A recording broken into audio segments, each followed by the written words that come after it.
Find the sum of all 3-digit numbers which are multiples of 9. 9ന്റെ ഗുണിതങ്ങളായ എല്ലാ മൂന്നക്ക സംഖ്യകളുടെയും തുക കണ്ടുപിടിക്കുക.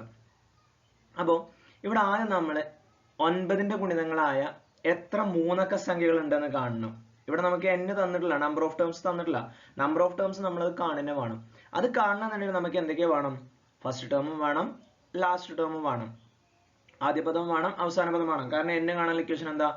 xn minus x1 അല്ലെ, xn minus x1 by d plus 1 എന്നാണ് number of terms കാണാൻ equation. അതിന് ആദ്യ പദം വേണം, അവസാന പദം വേണം. അപ്പൊ നമുക്കൊന്ന് ചെക്ക് ചെയ്ത് നോക്കാം ഈ ഏതൊക്കെ സംഖ്യകളാണ്, അതായത് ഏതൊക്കെ 3 ഡിജിറ്റുകളാണ് നമുക്ക് 9ന്റെ ഗുണിതങ്ങളായിട്ട് വരുന്നത് എന്നുള്ളത് നമുക്ക് നോക്കാം. അപ്പോൾ ഈ 9ന്റെ ഗുണിതങ്ങളാണെന്നുണ്ടെങ്കിൽ അതിന്റെ പ്രത്യേകത എന്താണെന്ന് ചോദിച്ചു കഴിഞ്ഞാൽ 9 കൊണ്ട് ഡിവൈഡ് ചെയ്യുമ്പോൾ നമുക്ക് റിമൈൻഡർ എത്ര കിട്ടും? 0 കിട്ടും. അപ്പൊ 9ന്റെ ആദ്യത്തെ മൂന്നക്ക സംഖ്യ 9ന്റെ ഗുണിതമായിട്ട് വരുന്ന നമ്പർ ഏതാണെന്ന് നിങ്ങൾക്ക് പറയാൻ പറ്റുമോ? ഇല്ല. ഓക്കെ, അപ്പൊ നമുക്ക് നോക്കാം. അവസാന രണ്ടക്ക സംഖ്യ, അതായത് 99 എന്ന് പറയുന്നത് 9ന്റെ ഗുണിതമാണ് കേട്ടോ. അല്ലെ, 99നെ നമുക്ക് 9 ആയിട്ട് ഡിവൈഡ് ചെയ്യുമ്പോൾ റിമൈൻഡർ 0 അല്ലേ കിട്ടുക? 11 കിട്ടും അല്ലെ. ഇതിലേക്ക് ഒരു 9 കൂടി ഒന്ന് കൂട്ടി നോക്കിയേ അല്ലെ. അടുത്ത 9ന്റെ ഗുണിതം കാണാൻ 9 കൂട്ടിയാ പോരെ. അപ്പൊ ആദ്യത്തെ നമ്പർ ഏതാണ്? 108. ഓക്കെ, ഈ 108 നോക്കി, 8 + 1 9 ആണ്, 9ന്റെ ഗുണിതാണ് അല്ലെ.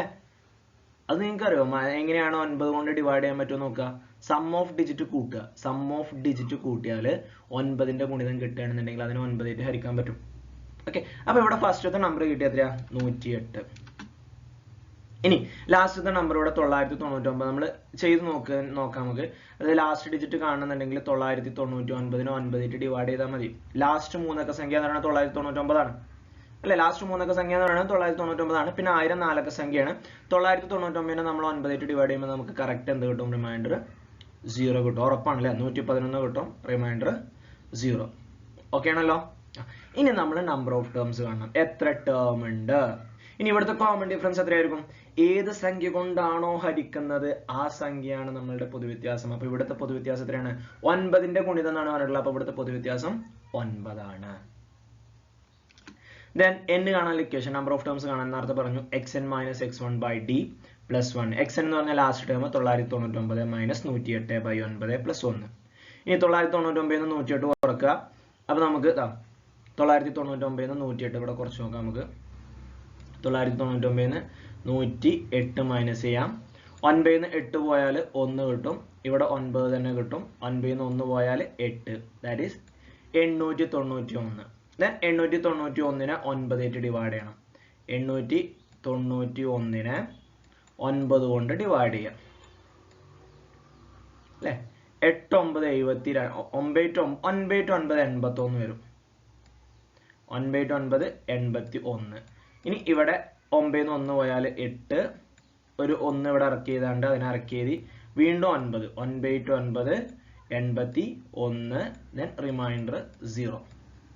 ഓക്കെ, അപ്പൊ 891നെ 9 ആയിട്ട് ഡിവൈഡ് ചെയ്താൽ 99. 99ക്ക് 1 കൂട്ടിയാൽ 100. അപ്പൊ എത്ര ടേം ഉണ്ട്? 100 ടേം ഉണ്ട്. ഇനി നമുക്ക് സമ്മ് കാണാലോ. സമ്മ് കാണാൻ ഇക്വേഷൻ എന്താ?